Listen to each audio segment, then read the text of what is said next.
Hi guys, it's EGC here. So today I'm here with another decent deck profile. This time I'll be covering the modified set and starting with Magic World. So this is a build within all the flags that we have that I'm more comfortable and confident to show you guys. The other ones I'm still kind of like testing on the ratios, trying to find out some choices that may help me or maybe not. So they will come in a little bit later, but they will be there eventually once I'm done with finding my recipe. But this one is so far very surprising because on the day I cracked, I have like do some little play tests with friends, and at first I never thought Magic World will kind of be the one that I feel most confident to just brainstorm something and play it out, but it does, even though I'm not the one playing the deck, and I just feel the deck has a very good potential, at least within the modified decks, that it is a very good one and easy to pick up without a lot of reading, right? Even though there are a lot of text, but yeah. So without further ado, let's go into the deck first. Because we are playing the Magic World, so our right line will be Tetsuya, and then we of course have our crest. So quickly talk about this right line. So when you go from 0 to 1, this will go to the order zone as your just flag, and then you get to charge 2 and start using your crest as well to start also the charge and draw, and then you will become the buddy fighter and all sort of things, right? And that is fine. And then once you go to from 1 to 2, then you can look at top 5 of the deck, and then find a order card or a non-sentinel 72 pillar cards at your hand, and then shuffle your deck, right? Which is very good because you can pick up order card, or you can pick up a unit that can help you out, or maybe the beater, because your arsenal die is basically 72 pillars. So there you go. And then when you go from 2 to 3, right, then this time you're looking at top 7 of the deck and select up to 2 to reveal, and then one of them will go to a hand, and the rest you go to drop zone and then shuffle the deck. So it's also build up your drop zone because it is important once you get to the grave 3, right?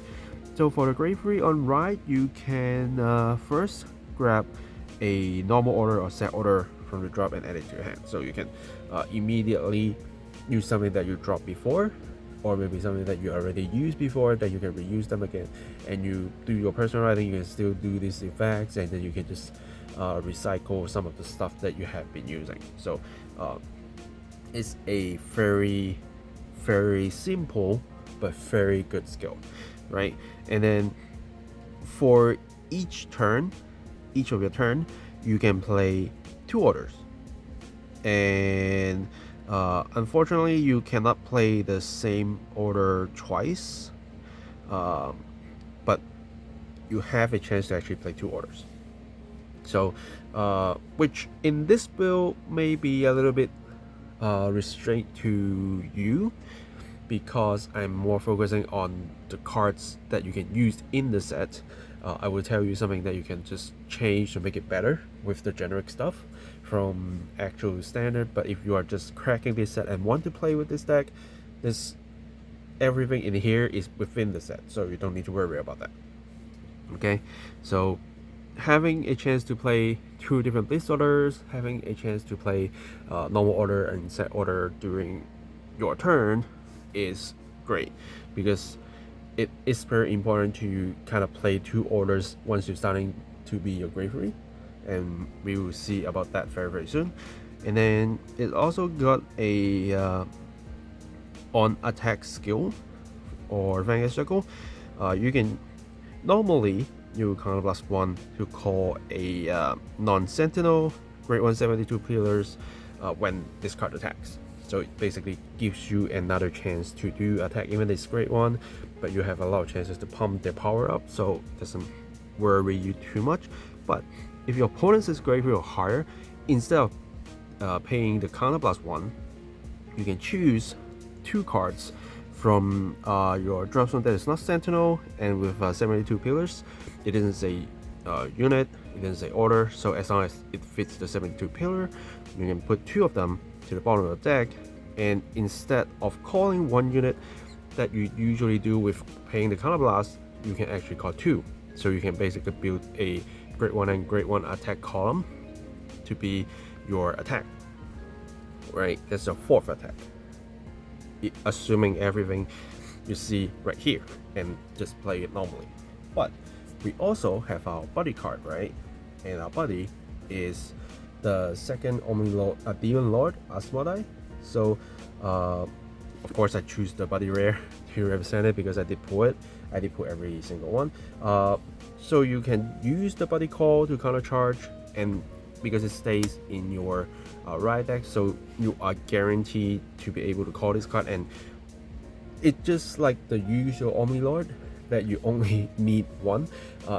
Through the playtesting, we actually put like 1 to 2 more inside the main deck to just in case, but then we find out that it's not actually needed at all because of his own skill and the actual playstyle of the deck. So let's talk about him. First, a call cost of 2 gauges, so even if you do buddy call, you still need to pay those 2 gauges. And you cannot call units with the same name as this card, so even if you put more copies, you cannot have 2 of them on the board at the same time.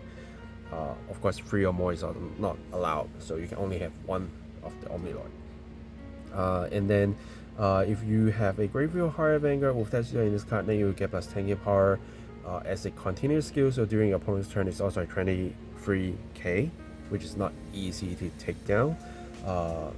And the 10k doesn't require your opponent to be Graveyard Higher, as long as you have a Graveyard Higher Tetsuya. So basically, when you go to the graveyard, you can immediately do the buddy call, and you have a 23k beater, right? And it also get a double attack. Once per turn, Riga Circle at the end of the battle, this unit attack. If your Graveyard Higher Vanguard is stand, you can counter +1 stand this unit, which is very great because you can beat your opponents 2 times with 23k power, which even if they get a trigger from the first attack, you can still hit, right? And through Tetsuya's skill, this means you can basically do 5 attacks every single turn, which is very, very scary. Because a lot of decks that we actually play, they usually give you an extra attack. That's probably it, unless you're like Bob Sagra, which is also generated through 1 unit, to have 2 of them so they can withstand together, right? But a lot of times you're only probably are doing like some sort of 4 attacks, or maybe like plus drive or something. But no, it gives you 5 attacks, and when you see the rest of the main deck content, you will see how scary this deck can be. Right, and let's continue. When this unit leaves the Riga Circle, put the top card of your deck into your damage zone. So it didn't say take 1 damage. So even if you open the trigger, it doesn't actually gives you that advantage because it's only placed the card to the damage zone. So do be careful about that.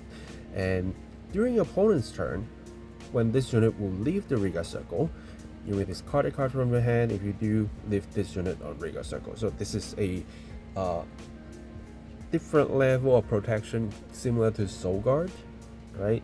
But because it doesn't say once per turn, so as long as you can keep a very big hand size and your opponents keep trying to get rid of it, you can still basically every time you say, okay, I give you 1 hand, it stays. If I give you 1 hand, it stays. So that's also one reason why you just need to put him into your buddy slot, and everything will be fine, right?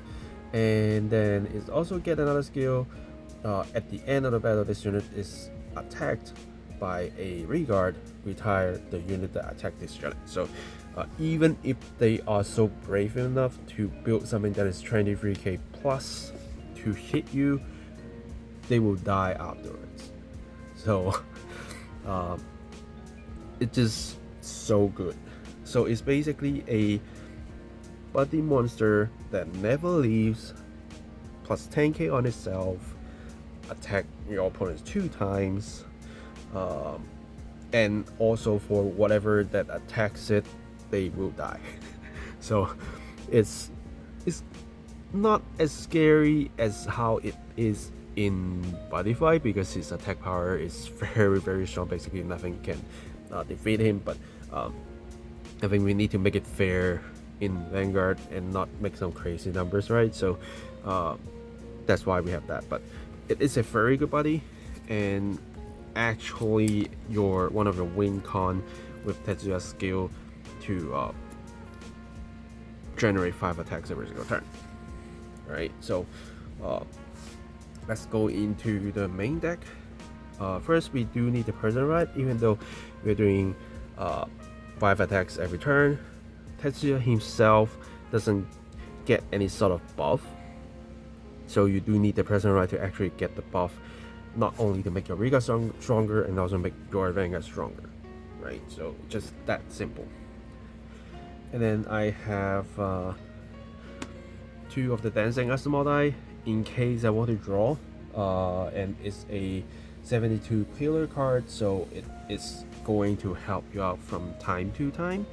It's not as important as the Great One's Asmodai, because he cannot be called by Tetsuya, because Tetsuya can only call Great One. So that is something that you do need to be very careful. But you can ditch it, you can use it for something else, you can return it to the bottom of the deck as the cost for your Tetsuya to call 2 of the 72 pillar cards for multiple attacks. So it's still a very good card to have. And then I'm running 2 of the Sagan.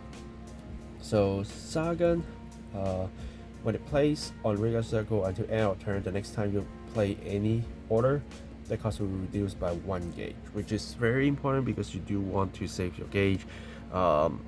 You do have cards that help you increase gauges, but they might not come in at the right timing. So having something to help you reduce the gauge cost by 1 for at least once is definitely good. And also it's a 72 pillar card, so you can just use it as a cost for Tetsuya to bring 2 units out for multiple attack, the same as the dancing Asmodai. So I find it actually helping the deck a little bit more than I thought. So it's here, and then I have the basic Asmodai, which can help me to get an order card or to just kill a regard, right? But I usually use it to get the order cards that I need, which is basically the set order. And more importantly is when this attacks a grade 3, it doesn't have to be Vanguard, it can also be Regard. If your Vanguard is Tetsuya, grade 3 or higher, for the battle it will get us 5k. But if your Riga Circle have the Omni Lord, instead of +5 it will +10, so it's a 18k beater, and you have a 23k beater, so they can just basically do some basic hits, and then but supported by another Great One Asmodai will just simply be 26. So even just +10k, both of them can still reach, and if you plus more power, they will be even stronger.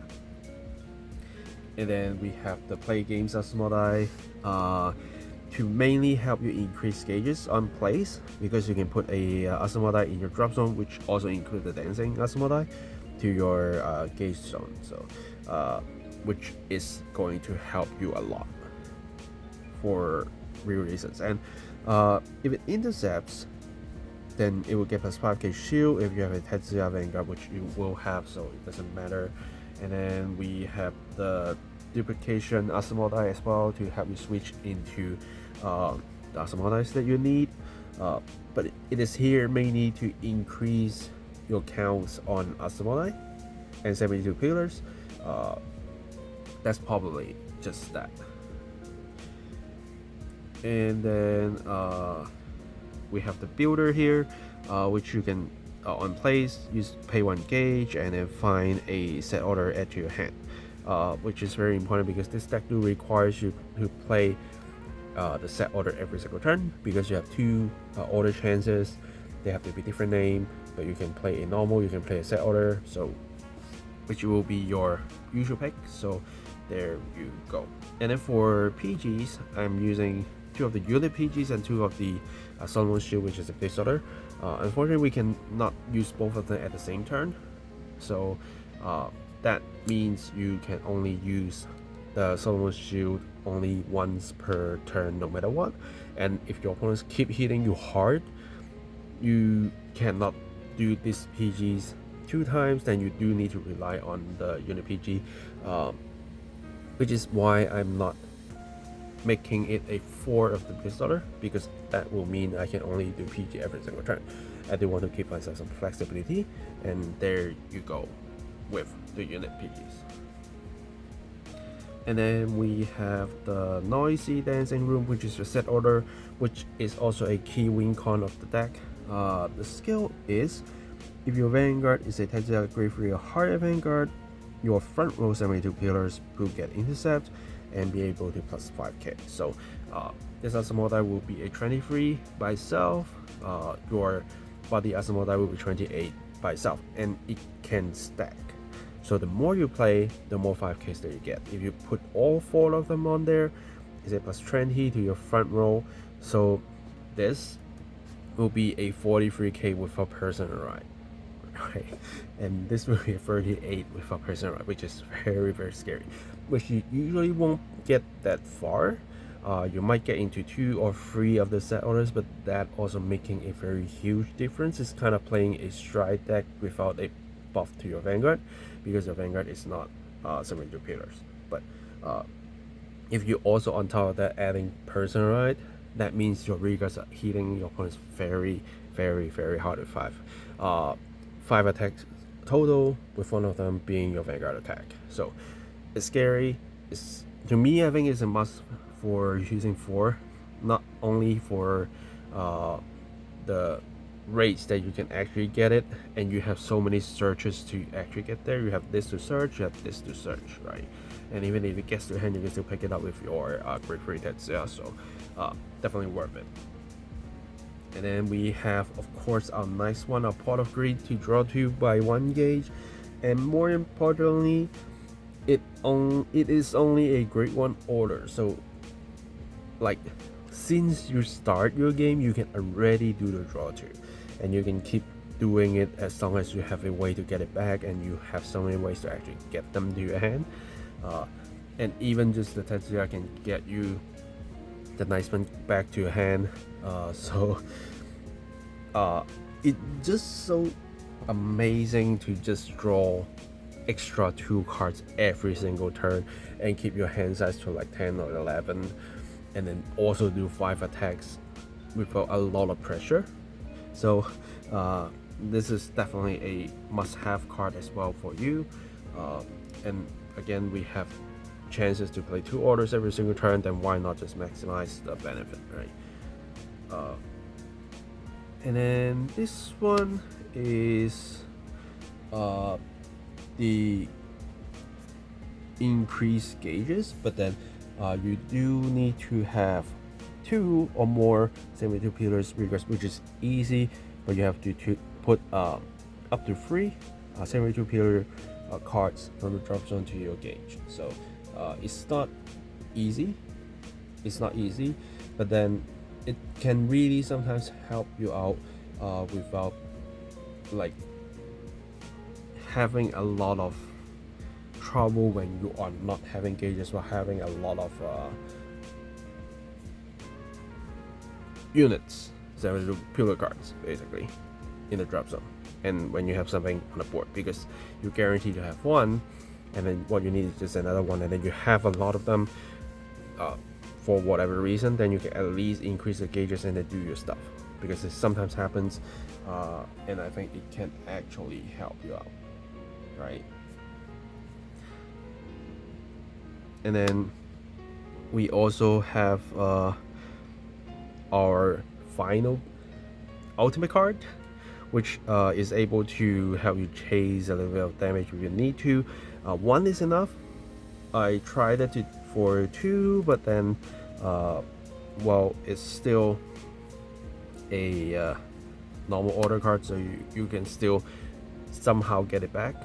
So I don't see a reason that you actually need to use it too much, and you are hitting your opponents hard enough. But then when your opponent's at 4, they might have a lot of cards in hand, even though when you can do 5 attacks, when they can somehow consider to take a hit from any of your attack, it's still not great. So like before the turn, you can just go in the final phase, push them to 5, and then next turn you do 5 attacks and make them scary. Or maybe like when you do all your 5 attacks and they stay at 4 while they have a very low hand size, and then you suddenly strike them with another one and say, okay, you better throw everything at me while I have like 10, 11, 12 cards in hand to basically guard everything, and then I'm going to finish you off, right? So it's definitely a interesting card to use. And then going to triggers, the Buddyfight OT, because I am keeping this deck fully Buddyfight cards, so there we go. And then for crits, I'm running 8 crits and then 3 draws and 4 hits, because the draw, I think, while we do draw a lot of cards, and keeping a big hand size is very important, especially for your Omnilord to stay alive, to find your pieces and such. So I think the draw is better here. And if you do want to use the front trigger to combo with this on the counter charge, you can, which you might need to cut in some of the crits. I think it's still fine. It's up to you. If I put in the fronts, I probably will cut one of each of the crits and turn it into fronts, which will be fine. And next, when I'm talking about some generic cards first, the OT, you can use like water OT if you want to pick something up. You can use the fire OT because your reguards will basically be standing when your Vanguard attacks, and having more attacks won't hurt. Dark OT can work somehow, but I don't think you want to do that. Light OT is okay, but not that important, and I think that's basically it. So probably will be water or fire OT, right? And what you can also consider to use are the regular SPs, which will probably be a Train Cast, or the one that is from the Dragfield deck set that can bring you 2 units out. Those might be helpful, but I think Train Cast will probably be helping you a little bit more. So you can actually play Train Cast and Solomon's Shield, because you can play 2 different orders every single turn, right? So that can actually help you out. Other than that, probably nothing else that you need to think a lot, which will basically just the piece and then the OT. That's, I think, should be. So even if you want to get out of pure Buddyfight cards, it's only like probably just getting 2 more cards, and it's still going to run very, very good. And even without it, I think it's fine. It might be a little bit more fun that way, but then if you really want to go for a better quality on results, then you might consider using Train Cast and switching the OT. Yeah, that's what I think. Yeah, so that's basically that list. If you have any questions, feel free to ask me in the comments down below. So far, it's really like impressed me so much with this deck. I never thought like it will go through this far when I see a very stable 23-26k 5 attacks turn and like a big hand size with draw 2 every single turn. It really kind of scares me too, but it is a very fun deck to play with. So if you are playing Vanguard because of Buddyfight, or you are just a Vanguard player that also plays Buddyfight and want to just try it out, you can try this build. You can also try to see what else you want to put in. Feel free to let me know in your comments down below. Yeah, subscribe more for deck profiles, deck fights, and unboxing videos. It will keep coming. We do have a new set coming very soon, probably in a week or two. So looking forward to those cards as well. I will be still pushing the remaining deck profiles out. I still have quite a few to come out, not only from the butterfly set and also from the previous main set. I still have at least 1 to 2 that I want to put out. It is coming in a way, but there are so many card games that are coming out.